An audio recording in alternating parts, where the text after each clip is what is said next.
show you in this video how you can change the color of an object in Premiere Pro. So let's jump right into this video now without wasting any seconds. So let's go. And now what you're gonna have to do is very simple. Just look here in effects.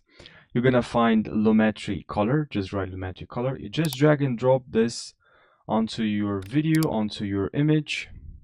And then here what you're gonna have to do basically is just to go here in click on here, expand the curves, and then here we have hue and sats and hue and hue. We need just click on this button now, and I like to change this background, and now I can just hold shift and drag up and down. The color will change. Now what about for a video?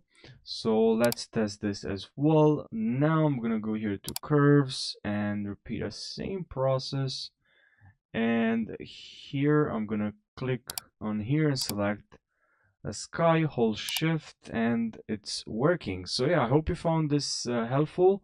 Just don't forget to find the curves here. They're located here in hue, saturation, curves, saturation. So I hope you found this video helpful. Subscribe for more, and thanks for watching.